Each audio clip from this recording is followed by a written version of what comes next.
ਵੇਲਿਓ ਤੁਸੀਂ ਦੇਖ ਰਹੇ ਹੋ ਪੰਜਾਬੀ ਪ੍ਰਚਾਰ ਟੀਵੀ ਤੇ ਮੈਂ ਤੁਹਾਡਾ ਪ੍ਰਾਹੁਣਚਾਰ ਮੀਆਂ ਆਸਫ ਅਲੀ। ਕਰਤਾਰਪੁਰ ਗੁਰਦੁਆਰਾ ਦਰਬਾਰ ਸਾਹਿਬ ਦੇ ਵਿੱਚ ਇੰਡੀਆ ਤੋਂ ਆਏ ਹੋਏ ਬਹੁਤ ਸਾਰੇ ਯਾਤਰੀ ਇੱਥੇ ਆਏ ਹੋਏ ਆ ਤੇ ਇਹ ਦੋ ਯਾਤਰੀ ਇੱਥੇ ਮੇਰੇ ਨਾਲ ਦੋ ਸਰਦਾਰ। ਪਹਿਲੇ ਤੇ ਜੀ ਆਪਣਾ ਨਾਂ ਦੱਸ ਦਿਓ ਤੁਸੀਂ। ਮੇਰਾ ਨਾਮ ਲਖਵਿੰਦਰ ਸਿੰਘ, ਮੈਂ ਪੰਜਾਬ ਤਰਨਤਾਰਨ ਤੋਂ ਆਇਆ ਹਾਂ। ਤੇ ਤੁਸੀਂ? ਹਰਪ੍ਰੀਤ ਸਿੰਘ ਜੀ। ਅੱਛਾ, ਤੁਸੀਂ ਕਿੱਥੋਂ ਆਏ ਹੋ? ਅਸੀਂ ਤਰਨਤਾਰਨ। ਤਰਨਤਾਰਨ ਤੋਂ ਦੋਵੇਂ ਜਣੇ ਆਏ ਹੋ। ਅੱਛਾ, ਤੁਸੀਂ ਗੱਲ ਕਰ ਰਹੇ ਸੀ ਥੋੜੀ ਦੇਰ ਪਹਿਲੇ ਇੱਕ ਮੁੰਦੀ ਦੀ। ਹਾਂਜੀ ਹਾਂਜੀ। ਉਹ ਜ਼ਰਾ ਛਾਪ ਤੇ ਦਿਖਾਓ ਸਾਹਮਣੇ। ਅੱਛਾ, ਇਹਦੀ ਨਹੀਂ ਲਾਓ ਨਾ, ਬਸ ਦਿਖਾ ਦਿਓ। ਇਹਦੀ ਛਾਪ ਦਿਖਾ ਰਿਹਾ ਸੀ ਸੋਨੇ ਦੀ ਤੇ ਇਹਨਾਂ ਦਾ ਕਹਿਣਾ ਕਿ ਇਹਨਾਂ ਦੇ ਦਾਦਾ ਜੀ ਨੇ ਲਈ ਸੀ। ਹਾਂਜੀ, 92 ਚੱਕ ਦੀ ਰਹਿੰਦੇ ਸੀ। ਚੱਕ 92 ਚੱਕ ਦੀ ਰਹਿੰਦੇ ਸੀ। ਕਿੱਥੇ? ਲੈਲਪੁਰ ਚੱਕ 92 ਚ ਰਹਿੰਦੇ ਸੀ ਤੇ ਉਦੋਂ ਉਹਨਾਂ ਨੇ ਲਈ ਸੀ। ਹਾਂ, ਉਹ ਖੁਦ ਸੁਨਿਆਰੇ ਉਹਨਾਂ ਨੇ ਇੱਧਰ ਬਣਾਈ ਤੇ ਉਹਨਾਂ ਦੀ ਡੈਥ ਤੋਂ ਬਾਅਦ ਮੈਨੂੰ ਮਿਲੀ। ਅੱਛਾ, ਉਹ ਸੁਨਿਆਰੇ ਸੀ ਤੇ ਉਹਨਾਂ ਨੇ ਬਣਾਈ ਸੀ ਤੇ ਉਹਨਾਂ ਤੋਂ ਬਾਅਦ ਇਹਨਾਂ ਨੂੰ ਮਿਲ ਗਈ। ਤੇ ਇਹ ਬੜੇ ਖੁਸ਼ ਆ। ਔਰ ਪੰਜਾਬੀ ਦੀ ਨਿਸਬਤ ਦੇ ਨਾਲ, ਪੰਜਾਬ ਦੀ ਨਿਸਬਤ ਦੇ ਨਾਲ, ਆਪਣੇ ਇਲਾਕੇ ਦੀ ਨਿਸਬਤ ਦੇ ਨਾਲ ਇਹਨਾਂ ਨੇ ਅੱਜ ਵੀ ਉਂਗਲ ਦੇ ਵਿੱਚ ਅੰਗੂਠੀ ਪਾਈ ਹੋਈ ਆ। ਇਹਨਾਂ ਨੂੰ ਇੰਨਾ ਪਿਆਰ ਆਪਣੇ ਚੱਕ 92 ਦੇ ਨਾਲ, ਲੈਲਪੁਰ ਦੇ ਨਾਲ। ਤੇ ਦੱਸੋ ਜੀ, ਜੋ ਇੱਥੇ ਆਉਣ ਦਾ ਸੁਣਿਆ ਤੇ ਕਿਹਦਾ ਲੱਗਿਆ? ਬਹੁਤ ਖੁਸ਼ੀ ਹੋਈ ਹੈ। ਗੁਰੂ ਨਾਨਕ ਦੇ ਘਰ ਆਏ ਆ ਜੀ। ਇੱਥੇ ਸਾਡਾ ਤੇ ਇੱਕ ਜਨਮ ਸੁਹੇਲਾ ਹੋ ਗਿਆ। ਸਾਡੇ ਸਤਿਗੁਰ ਦਾ ਘਰ ਆ। ਇਹ ਤੋਂ ਵੱਡੀ ਸਾਨੂੰ ਖੁਸ਼ੀ ਕੀ ਹੋ ਸਕਦੀ ਆ। ਦੂਜੀ ਗੱਲ ਹੈਗੀ, ਅਸੀਂ ਪਾਕਿਸਤਾਨ ਸਰਕਾਰ, ਇਮਰਾਨ ਖਾਨ ਦਾ ਬਹੁਤ ਧੰਨਵਾਦ ਆ ਜਿਨ੍ਹਾਂ ਨੇ ਮਲਾਂਘਾ ਖੋਲ੍ਹਿਆ ਤੇ ਸਾਨੂੰ ਸਾਰੇ ਸਿੱਖਾਂ ਨੂੰ ਮੌਕਾ ਮਿਲਿਆ ਕਿ ਆਪਣੇ ਗੁਰੂ ਦਾ ਦਰ ਵੇਖ ਸਕੀਏ। ਬਹੁਤ ਖੁਸ਼ੀ ਆ ਸਾਨੂੰ। ਫਿਰ ਦੂਜੀ ਗੱਲ ਜਿਹੜੀ ਇੱਥੋਂ ਦੀ ਆਵਾਮ ਆ, ਉਹਨਾਂ ਨੇ ਸਾਨੂੰ ਇੰਨਾ ਪਿਆਰ ਦਿੱਤਾ ਵਾ ਵੀ ਸਾਡੇ ਨਾਲ ਸੈਲਫੀਆਂ ਖਿਚਾਈਆਂ, ਬਹੁਤ ਹੀ ਜ਼ਿਆਦਾ ਪਿਆਰ ਕੀਤਾ। ਹੁਣ ਸ਼ਾਮ ਦੇ 5 ਵਜੇ ਚੱਲੇ ਆ ਤੇ ਸਾਡਾ ਟਾਈਮ ਹੁੰਦਾ ਜਾਂਦਾ, ਪਰ ਸਾਡਾ ਦਿਲ ਨਹੀਂ ਕਰਦਾ ਜਾਣ ਨੂੰ। ਸਾਰੇ ਵੇਖੋ ਕਿਵੇਂ ਪਿਆਰ ਕਰਦੇ ਸਾਨੂੰ। ਗੱਲ ਤੇ ਬੜੀ ਹਾਂ, ਸਾਰੀ ਆਪਣੀ ਫੈਮਿਲੀ ਲੱਗ ਰਹੀ ਹੈ ਜੀ। ਅੱਛਾ, ਸਾਨੂੰ ਕੋਈ ਲੱਗਾ ਹੀ ਨਹੀਂ ਆ ਵੀ ਅਸੀਂ ਇੰਡੀਆ 'ਚ ਆ ਕੇ ਇੱਥੇ ਆਏ ਆ। ਸਾਨੂੰ ਇੰਨਾ ਪਿਆਰ ਕਰਦੇ ਸਾਰੇ। ਅੱਛਾ ਹਾਂਜੀ। ਅੱਛਾ, ਇਹ ਤੇ ਗੱਲ ਹੋ ਗਈ। ਇੱਥੇ ਤੁਸੀਂ ਵੀ ਆ ਗਏ ਹੋ ਤੇ ਚੱਕ 92 ਜਾਣ ਨੂੰ ਵੀ ਦਿਲ ਕਰਦਾ? ਹਾਂ, ਕਰਦਾ ਕਿਉਂ ਨਹੀਂ। ਨਨਕਾਣਾ ਸਾਹਿਬ ਦੇਖਣ ਨੂੰ ਦਿਲ ਕਰਦਾ ਹੈ, ਸਾਰੇ ਗੁਰਦੁਆਰੇ। ਅੱਛਾ, ਹੁਣ ਤੇ ਅਸੀਂ ਨਾ ਜਦੋਂ ਜਥਾ ਆਇਆ ਨਾ, ਫਿਰ ਵੀਜ਼ਾ ਲਵਾ ਕੇ ਆਵਾਂਗੇ। ਇਹ ਮਤਲਬ ਹੁਣ ਇੰਨੇ ਕਿ ਦਾਇਰੇ 'ਚ ਰਹੇ ਆ ਨਾ, ਅਸੀਂ ਫਿਰ ਘੁੰਮਾ ਫਿਰਾਂਗੇ, ਪਾਕਿਸਤਾਨ ਵੇਖਾਂਗੇ, ਜਿਵੇਂ ਇੱਥੋਂ ਦੀ ਸਿਫਤ ਸਲਾਹ ਵਾ ਉੱਥੇ ਹੀ ਵੇਖਾਂਗੇ ਕੀ ਗੱਲਬਾਤ। ਅੱਛਾ, ਕੁਝ ਇਹਨਾਂ ਦੇ ਕਹਿਣਾ ਹੁਣ ਆਏ ਆ ਤੇ ਇਹਨਾਂ ਦਾ ਹੁਣ ਦਿਲ ਹੀ ਕਰਦਾ ਕਿ ਇੱਕ ਦਿਨ ਥੋੜਾ ਵਾ ਟਾਈਮ ਹੁੰਦਾ ਜਾ ਰਿਹਾ ਵਾਪਸ ਜਾਣ ਦਾ, ਪਰ ਦਿਲ ਨਹੀਂ ਕਰਦਾ ਇਹਨਾਂ ਦਾ ਜਾਣ ਨੂੰ ਕਿ ਇਹਨਾਂ ਨੂੰ ਇੱਦਾਂ ਲੱਗਿਆ ਜਿੱਦਾਂ ਆਪਣੇ ਭੈਣ ਭਰਾ ਸਾਰੇ ਇੱਥੇ ਇੰਨਾ ਪਿਆਰ ਮਾਣ ਸਤਿਕਾਰ ਇਹਨਾਂ ਨੂੰ ਮਿਲਿਆ।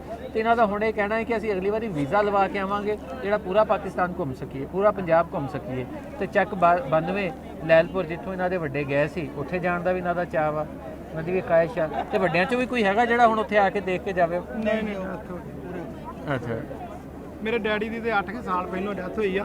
ਉਹ ਤਾਂ ਸਾਨੂੰ ਸਾਰਾ ਕੁਝ ਦੱਸਦੇ ਹੁੰਦੇ ਸੀ ਕਿ ਮੈਂ ਪਿੰਡ 'ਚ ਕਿਵੇਂ ਸਾਡਾ ਘਰ ਹੀ, ਕਿਵੇਂ ਜ਼ਮੀਨਾਂ ਹੀ ਸਾਡੀਆਂ, ਕਿਵੇਂ ਜਾਇਦਾਦ ਸੀ, ਕਿਵੇਂ ਅਸੀਂ ਕੰਮ। ਉਹਨਾਂ ਦੀ ਸੁਨਿਆਰੀ ਦੁਕਾਨ ਹੀ ਪਿੰਡ 'ਚ। ਅੱਛਾ, ਹਾਂਜੀ, ਸੁਨਿਆਰੇ ਆ ਨਾ ਇਹ। ਅੱਛਾ, ਤੇ ਹੁਣ ਵੀ ਉਧਰ ਵੀ ਸੁਨਿਆਰੇ ਹੀ ਹੋ? ਹਾਂ, ਸੁਨਿਆਰੇ ਇੱਕ ਪੈਲਸ ਆ ਮੇਰਾ। ਅੱਛਾ, ਰਿਜ਼ੋਰਟ ਆ। ਅੱਛਾ, ਤੇ ਉੱਥੇ ਵੀ ਸੁਨਿਆਰਿਆਂ ਦਾ ਕੰਮ ਇਦਾਂ ਹੀ ਕਿ ਹਰ ਕੋਈ ਦੁਕਾਨ ਖੋਲ ਕੇ ਬਹਿ ਸਕਦਾ? ਹਾਂਜੀ। ਅੱਛਾ, ਬਹਿ ਸਕਦਾ ਪਰ ਲਾਈਬ੍ਰੇਰੀ ਵਾਲਾ ਕੰਮ ਹੋ ਹੀ ਜਾਂਦਾ। ਅੱਛਾ, ਤੇ ਸੁਨਿਆਰਿਆਂ ਦੇ ਬਾਰੇ ਜਿਹੜਾ ਕਿਹਾ ਜਾਂਦਾ ਵਿੱਚ ਕੋਈ ਖੋਟ ਪਾ ਦਿੰਦੇ ਆ, ਉਹ ਤੇ ਜ਼ਰਾ ਥੋੜਾ ਜਿਹਾ ਖੋਟ ਬੰਦਿਆਂ ਦੀ ਨਹੀਂ ਨਿਕਲਦੀ ਤੇ ਸੋਨੇ 'ਚ ਕਿੱਥੋਂ ਕੱਢ ਦਾਂਗੇ? ਖੋਟ ਹਰ ਕਿਸੇ ਦੀ ਬੜੀ ਆ। ਅੱਛਾ, ਜੇ ਖੋਟ ਨਾ ਪਈ ਤਾਂ ਫਿਰ ਅਸੀਂ ਕਿੱਥੇ ਜਾਵਾਂਗੇ? ਸਾਡੇ ਕਿਹੜੇ ਹਾਲ ਵਗਦੇ ਆ। ਗੱਲ ਤੇ ਕੀਤੀ ਆ ਇਹਨਾਂ ਦੇ ਕਿਹੜਾ ਸਾਲ ਸਾਡੀਆਂ ਕਿਹੜੀਆਂ ਮਿਲਾਂ ਚੱਲਦੀਆਂ ਸੀ, ਉਹ 'ਚ ਕੱਢਣਾ। ਅੱਛਾ, ਚਲੋ ਇੱਕ ਗੱਲ ਦੱਸੋ, ਕਿੰਨੀ ਕੁ ਵੈਸੇ ਖੋਟ ਹੁੰਦੀ ਆ ਕਿ ਤੋਲੇ ਸੋਨੇ ਦੇ ਵਿੱਚ 12 ਮਸ਼ੀਨ? ਵੇਖੋ, ਜਾਇਜ਼ ਤੇ ਅਸੀਂ ਅੱਧਾ ਗ੍ਰਾਮ ਪਾਉਂਦੇ ਤੋਲੇ ਮਗਰ। ਅੱਛਾ, ਤੇ ਵੱਧ ਭਾਵੇਂ ਉਹ ਖੁਸ਼ੀ ਸਾਡੀ ਫਿਰ ਜਿੰਨਾ ਮਰਜ਼ੀ ਡਿਪੈਂਡ ਕਰਦਾ, ਉਧਾਰ ਕਰਨਾ ਨਕਦ ਪੈਸੇ ਦੇਣੇ। ਅੱਛਾ, ਜਾਇਜ਼ ਤੇ ਡਿਪੈਂਡ ਹੁੰਦਾ ਕਿ ਜੇ ਉਧਾਰ ਕਰਨਾ ਫਿਰ ਆਪਣੀ ਮਰਜ਼ੀ ਆ। ਅੱਛਾ, ਜਿੰਨੇ ਕ ਪੈਸੇ ਉਹਨਾਂ ਸੁਣਾ ਦੇਈਦਾ, ਉਹਨੂੰ ਕਿਹੜਾ ਉਧਾਰ ਫਿਰ ਆਣਾ ਗਿਆ ਨਹੀਂ ਆਣਾ। ਅੱਛਾ, ਯਾਨੀ ਜਿੰਨਾ ਉਧਾਰ ਉਹ ਸਾਰੀ ਖੋਟ ਹੀ ਸਾਰੀ ਜਾਂਦੀ। ਖੋਟ ਹੀ ਆ। ਅੱਛਾ, ਜੇ ਗਾਹਕ ਨਕਦ ਪੈਸੇ ਦੇਵੇ, ਸਾਨੂੰ ਸਹੀ ਲੇਬਰ ਮਿਹਨਤ ਦੇਵੇ, ਫਿਰ ਸਾਡਾ ਵੀ ਦਿਲ ਕਰਦਾ ਜਿਸ ਤਰ੍ਹਾਂ ਸਸਤਾ ਮਿਲਦਾ ਸਸਤਾ ਬਣਾ ਦਿੰਦਾ ਉਹਨੂੰ ਫਿਰ। ਅੱਛਾ, ਉਹਨੂੰ ਸਸਤਾ ਬਣਾ ਦੇਣਾ। ਅੱਛਾ, ਅੱਧਾ ਗ੍ਰਾਮ ਆ ਜਿਹੜੀ ਖੋਟ ਪਾਈ, ਉਹ ਕਿੰਨਾ ਪੈਸੇ ਦਾ ਬਣਦਾ? ਸਾਡਾ ਉਧਰ ਤੇ ਲਿਆਏ ਨਾ 2000 ਦਾ। ਉਧਰ ਇੱਧਰ ਭਾਅ ਜ਼ਿਆਦਾ ਨਾ ਪਾਕਿਸਤਾਨ 'ਚ। ਹਾਂਜੀ, ਇੰਡੀਆ ਪਾਸੇ 2000 ਦਾ। ਇੰਡੀਆ 'ਚ ਕਿੰਨੇ ਨੂੰ ਤੋਲਾ ਸੋਨਾ? ਸਾਡੇ ਉੱਤੇ 10 ਗ੍ਰਾਮ ਸੋਨਾ ਹੁੰਦਾ ਸਾਡੇ ਉੱਤੇ। 38। ਅੱਛਾ, 38000 10,000 10 ਗ੍ਰਾਮ ਦਾ ਤੋਲਾ ਹੁੰਦਾ। ਅੱਛਾ। ਸਾਡੇ ਇੱਥੇ 12 ਗ੍ਰਾਮ ਦਾ ਸ਼ਾਇਦ। ਹਾਂਜੀ, ਸਾਡੇ ਇੱਥੇ 12 ਗ੍ਰਾਮ 10 ਗ੍ਰਾਮ ਦਾ। ਅੱਛਾ, ਉੱਥੇ 10 ਗ੍ਰਾਮ ਦਾ। ਤੁਹਾਡੇ ਵੈਸੇ ਵੀ ਮਹਿੰਗਾ ਸੋਨਾ ਜਾਂ ਚਾਂਦੀ ਮਹਿੰਗੀ? ਅੱਛਾ, ਇੱਥੇ ਮਹਿੰਗਾ ਕਰੰਸੀ ਦੇ ਹਿਸਾਬ ਨਾਲ ਨਾ, ਤੁਹਾਡੇ ਕਰੰਸੀ ਦਾ ਬਲਾਲ। ਅੱਛਾ, ਜੇ ਕਦੀ ਇਦਾਂ ਵੀ ਹੋਇਆ ਕਿ ਕੋਈ ਹੋ ਗਿਆ ਤੇ ਬਾਅਦ ਚੋਂ ਕੋਈ ਲੜਨ ਆ ਗਿਆ ਕਿ ਖੋੜ ਪਾਤੀ ਲੜਨ ਦਿੰਦੇ ਨਹੀਂ ਅਸੀਂ ਗਏ ਨੂੰ, ਅਸੀਂ ਬਰਦਾਸ਼ਤ ਕਰ ਲੈਂਦੇ ਆ।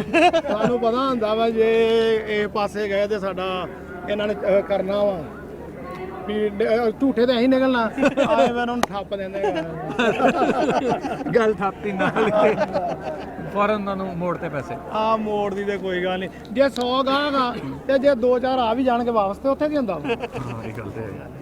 ਤੇ ਜੇ 100 ਕੋ ਕਮਾਏ ਇਹਦੇ ਪਰ ਇਹ ਪੁਰਾਣੀਆਂ ਗੱਲਾਂ ਜੀ, ਅੱਜ ਕੱਲ ਖੋਟ ਨਹੀਂ ਪੈਂਦੀ। ਅੱਛਾ ਅੱਜ ਕੱਲ ਗਵਰਨਮੈਂਟ ਅਪਰੂਵ ਚੱਲਦਾ ਸਾਰਾ ਕੁਝ, ਅੱਛਾ ਗਵਰਨਮੈਂਟ ਸਰਕਾਰੀ ਮੋਹਰ ਲਾ ਕੇ ਚੱਲਦਾ। ਕਿਤੇ ਹਾਸੇ ਮਜ਼ਾਕ ਦੀ ਗੱਲ ਹੀ ਖੋਟ ਚੱਲਦੀ ਆ, ਉਹ ਵੈਸੇ ਤਨਾਰੇ ਬਦਨਾਮ ਹੁੰਦੇ ਨੇ। ਅੱਜ ਕੱਲ ਵੈਸੇ ਗਵਰਨਮੈਂਟ ਅਪਰੂਵ ਸਭ ਕੁਝ। ਅੱਛਾ ਨਹੀਂ ਤੇ ਕਦੀ ਇਦਾਂ ਵੀ ਹੋਇਆ ਕਿ ਕੋਈ ਬੁੜੀ ਲੜਨ ਆ ਗਈ ਹੋਵੇ ਵਾਵਾ?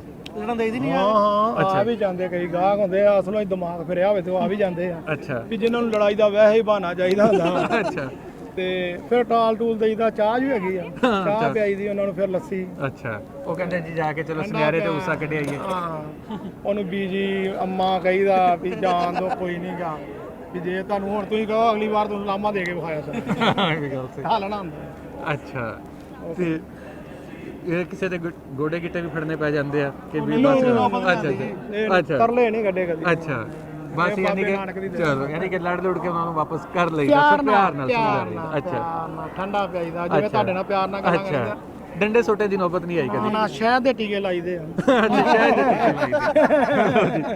ਆ ਸੁਣਿਆ ਜੀ ਇਹ ਵੀਰ ਸਾਡੇ ਸੁਨਿਆਰੇ ਆ ਔਰ ਅੱਜ ਤੋਂ ਨਹੀਂ ਇਹ ਪਿਓ ਦਾਦੇ ਤੋਂ ਸੁਨਿਆਰੇ ਆ, ਇਹਦੀਆਂ ਪੀੜ੍ਹੀਆਂ ਵੀ ਪਿੱਛੋਂ ਸੀ। ਤੇ ਚੱਕ ਬੰਦ ਵਿੱਚ ਵੀ ਇਹਨਾਂ ਦੀ ਸੁਨਿਆਰੇ ਦੀ ਦੁਕਾਨ ਹੁੰਦੀ ਸੀ ਲੈਲਪੁਰ 'ਚ, ਤੇ ਬੜੀਆਂ ਸੋਹਣੀਆਂ ਤੇ ਬੜੀਆਂ ਮਿੱਠੀਆਂ ਗੱਲਾਂ ਕੀਤੀਆਂ ਇਹਨਾਂ ਨੇ ਤੇ ਬੜੀਆਂ ਸੱਚੀਆਂ ਗੱਲਾਂ ਵੀ ਕਰ ਦਿੱਤੀਆਂ ਨਾਲ ਹੀ। ਲਓ ਜੀ ਇਹਨਾਂ ਦੇ ਨਾਲ ਵੀ ਇਹ ਤੁਸੀਂ ਦੇਖੋ ਕਿ ਕਰਤਾਰਪੁਰ ਲਾਂਘੇ ਦਾ ਹੀ ਇਹ ਫਾਇਦਾ ਹੋਇਆ, ਕਰਤਾਰਪੁਰ ਲਾਂਘਾ ਖੁੱਲ੍ਹਣ ਦਾ ਹੀ, ਕਿ ਅੱਜ ਅਸੀਂ ਇਦਾਂ ਮਿਲ ਰਹੇ ਹਾਂ ਇੱਕ ਦੂਜੇ ਨਾਲ, ਇਦਾਂ ਮਿਲ ਵਰਤ ਰਹੇ ਹਾਂ, ਇਦਾਂ ਇੱਥੇ ਹਾਸਾ ਮਜ਼ਾਕ ਵੀ ਹੋ ਰਿਹਾ ਵਾ। ਕਦੀ ਇਦਾਂ ਸੋਚਿਆ ਵੀ ਨਹੀਂ ਸੀ ਕਿ ਕਦੀ ਇਦਾਂ ਖੜੇ ਹੋ ਕੇ ਅਸੀਂ ਇੱਥੇ ਕਹਿ ਲਾ ਰਹੇ ਹੋਵਾਂਗੇ, ਤੇ ਇੰਨਾ ਜ਼ਿਆਦਾ। ਤੇ ਬਹਰਹਾਲ ਬੜੀ ਖੁਸ਼ੀ ਹੋਈ। ਕਿਹੜਾ ਚੈਨਲ ਤੁਹਾਡਾ ਜੀ? ਸਾਡਾ ਪੰਜਾਬੀ ਪ੍ਰਚਾਰ ਟੀਵੀ। ਪੰਜਾਬੀ ਪ੍ਰਚਾਰ, ਬਹੁਤ ਸ਼ੁਕਰੀਆ ਪੰਜਾਬੀ ਪ੍ਰਚਾਰ ਦਾ ਕਿ ਸਾਡੇ ਗੁਰਦੁਆਰੇ ਸਾਹਿਬ ਦੀ ਤੁਸੀਂ ਮਹੱਤਤਾ ਬਾਰੇ ਦੱਸ ਰਹੇ ਜੇ, ਨਾਲੇ ਸੇਵਾ ਕਰ ਰਹੇ ਜੇ ਗੁਰੂ ਘਰ ਦੀ। ਚਲੋ ਜੀ ਬਾਅਦ ਦੀ ਮੁਲਾਕਾਤ ਹੋਏਗੀ ਫਿਰ।